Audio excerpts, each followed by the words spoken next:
This is the second in a three-part series where I'm looking at the pentose phosphate pathway. So if you haven't checked out my previous video on the topic, you might want to.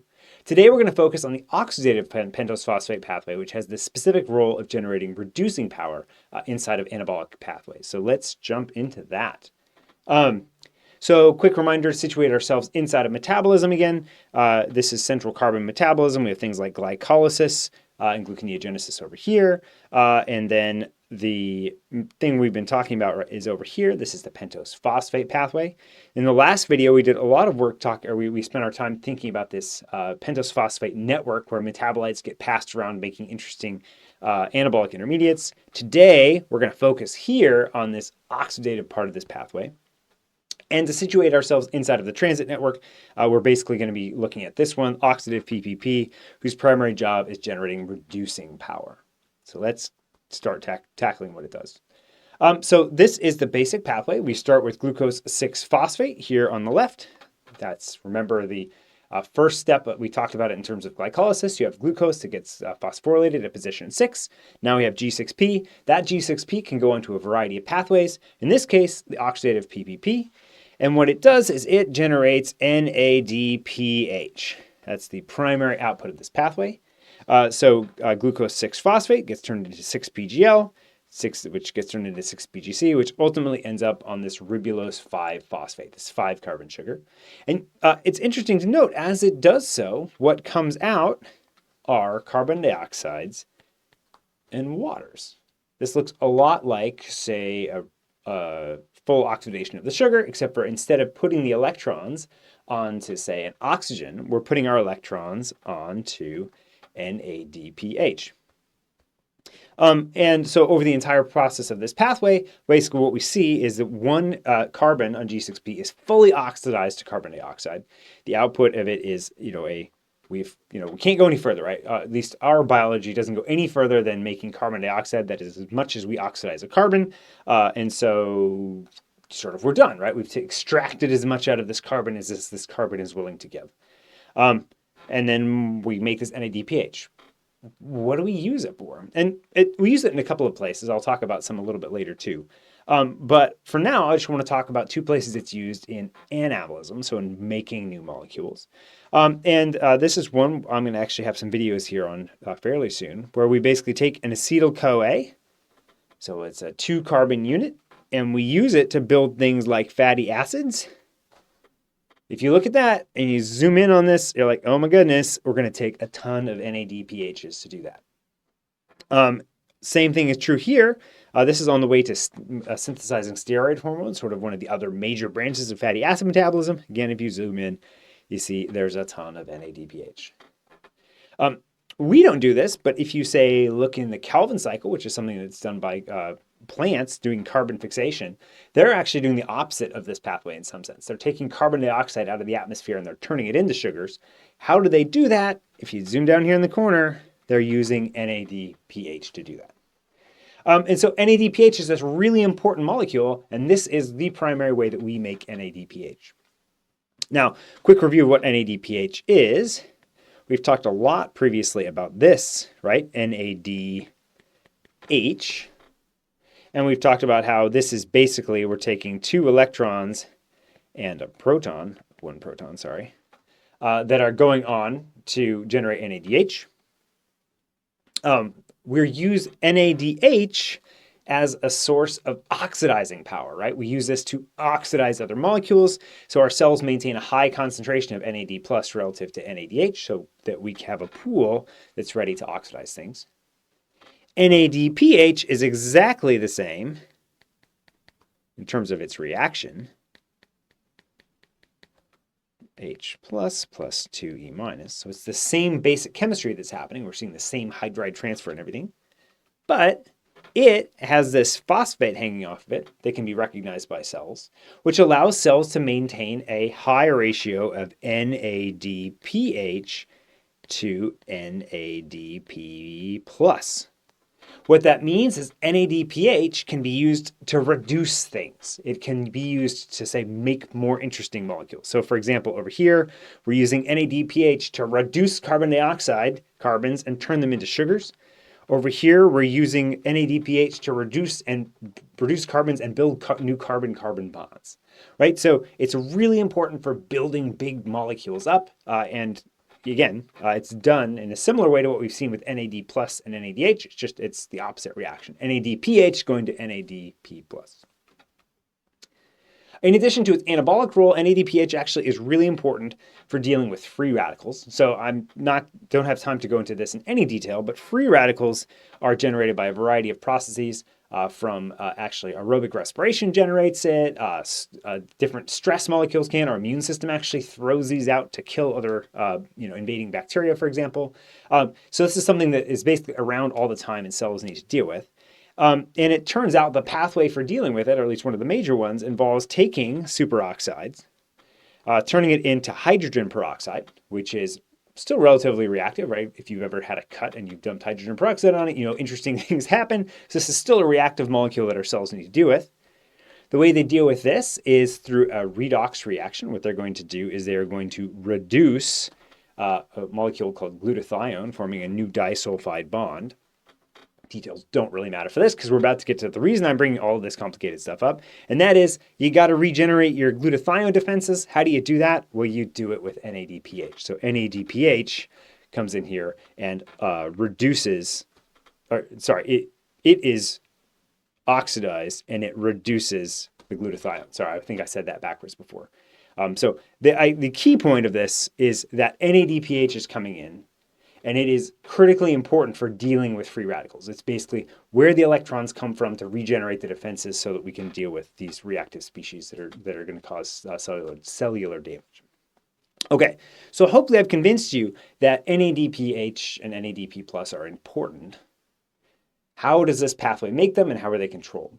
How is it controlled? Well, interestingly, the rate of this pathway is actually controlled by NADP plus concentration. It's known as what's a substrate limited reaction. So basically, there's enough enzyme around and it's fast enough that all that it's doing is waiting for NADP plus to arrive. And if NADP plus arrives, boom, it goes forward.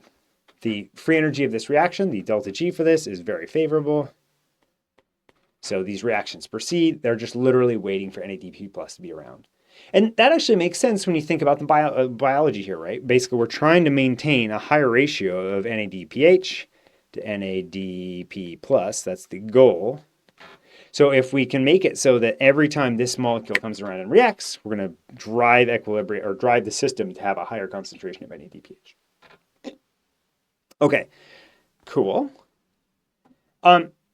It turns out that this system can actually collaborate with both glycolysis, glycolytic enzymes, and the pentose phosphate pathway to make a ton of NADPH. And I waffled about whether to talk about this, but decided, no, this is so cool, we have to go through it in some detail. It also helps us see why I think this network is just such a cool biochemical network. So we're going to walk through this process diagram in some detail. But the key thing to take away from this is that we're going to take 6 5-carbon units over here, and we're going to generate 5 6-carbon units over here. And yeah, that's going to let us make maximal amount of NADPH.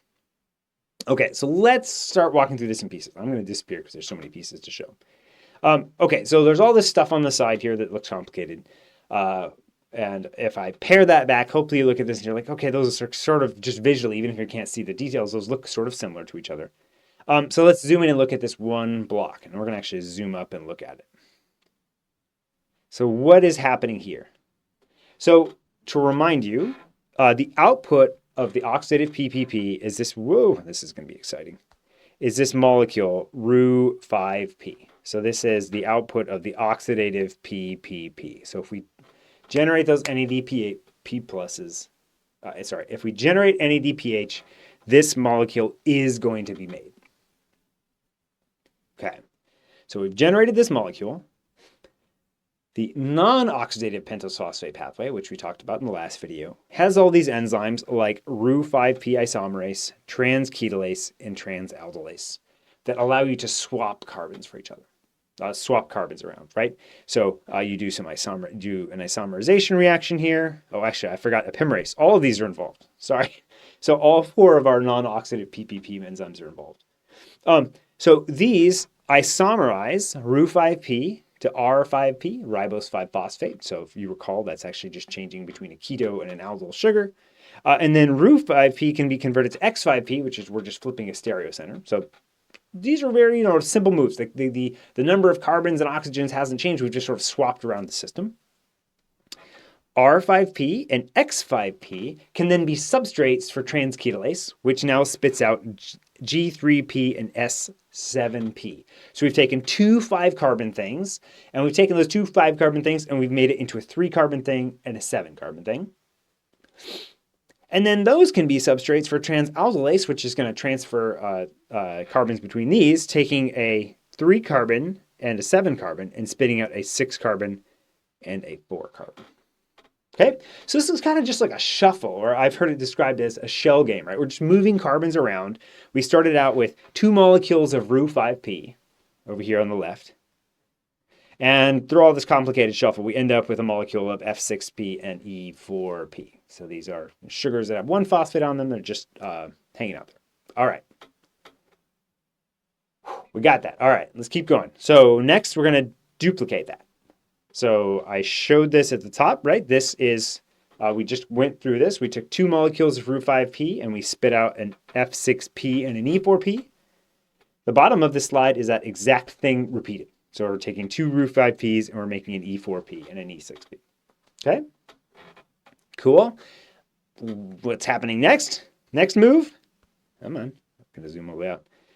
We're going to take one of our other Ru5Ps. Remember, these are being generated by the oxidative PPP. They're coming out. We're making NADPH. We're just making this. We're making all these molecules. So we're going to take another one of those things that came out, and we're going to use transketolase again to take an X5P and an E4P to now make an F6P and a G3P.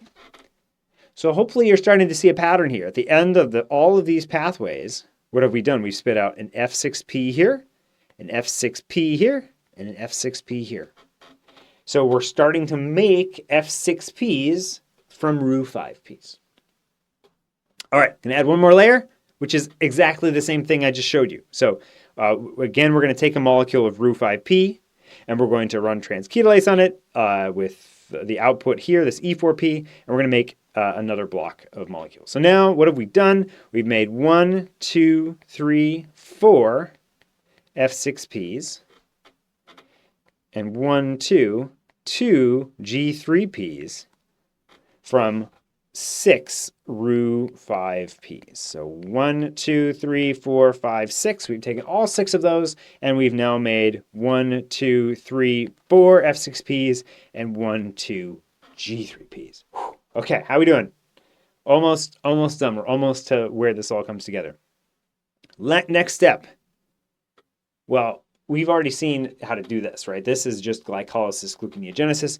We're going to take F6P here and we're going to turn it into G6P, right? So we're just basically going from we're switching the isomerization of the sugar from a fructose to a glucose. We've made a G6P. We can do that for that F6P too, right? So we've taken our 1, 2, 3, 4 F6Ps. Now we've made 1, 2, 3, 4 G6Ps. And hopefully you're starting to think, okay, what have I got here? I've got 2 3-carbon sugars that are both glycolytic or gluconeogenic intermediates, right? So what do you think we can do with those? Well, it turns out we can run gluconeogenesis, or a chunk of gluconeogenesis. So we run triose phosphate isomerase and aldolase, which are both reactions that are in glycolysis and gluconeogenesis. We're going to take G3P, make it into dihydroxyacetone phosphate, combine that with G3P to make F16 bisphosphate. Chop off the phosphate. This is using fructose bisphosphatase. That's an enzyme that's used in gluconeogenesis, right? We just chop off a phosphate and now convert that into a G6P. Okay, so that was a lot of moves, but what have we just done? What we've done is we've taken 6 5-carbon things that are all the output from making NADPH, right? So we're making NADPH, we're making all these 6-carbon things. Here we've made 5 6-carbon things. And what is G6P useful for? Well, this can be used to make more NADPH. we've basically gone back to the starting point. So now we can start making more NADPH given, we're making NADPH, we're taking the outputs of that, we're recycling them so we can put them back into the pathway to make more NADPH. So if you think about this as just a big black box, it's a machine that's converting these 5 6-carbon things into 5 6-carbon things, so we can keep running the oxidative pentose phosphate pathway. Let's actually show this in sort of a different form if that was confusing, because it is confusing, honestly, but it's super cool. Okay, so what I'm drawing here now is this would be our G6P. It's a 6-carbon unit that gets converted into a 5-carbon unit via the oxidative PPP, right? So what we've done here is we've taken glucose 6-phosphate, we've made Ru5P, and in the process, we've made a bunch of NADH, our goal here. What the pentose phosphate pathway does then is it does a bunch of swapping things to generate 1, 2, 3, 4, 5, 6-carbon units. So we started with 1, 2, 3, 4, 5, 6, and now we've made 1, 2, 3, 4, 5.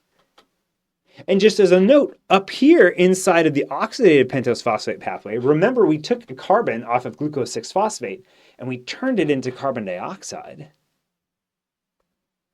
So we can actually write out now a net reaction. And our net reaction is 1 glucose 6-phosphate goes to 6 carbon dioxides. What actually happened was we had 6 GCPs go to 5 GCPs plus 6 CO2, right? We generated 6 CO2s because we did this reaction 1, 2, 3, 4, 5, 6 times. And then we did this big shuffle and we generated 6 GCPs. Well, that in net means we actually did 1 G6P going to 6 carbon dioxides. We basically completely oxidized the sugar. We've done, once we get to aerobic respiration eventually, that is taking glucose and turning it into 6 carbon dioxides. We've now done that inside of the pentose phosphate pathway, but instead of making water and doing the reaction that we would see where we're actually like combusting or respiring the glucose into carbon dioxide, we've captured all of those electrons now on NADPH, which can then go on to do reducing power. Reduce stuff.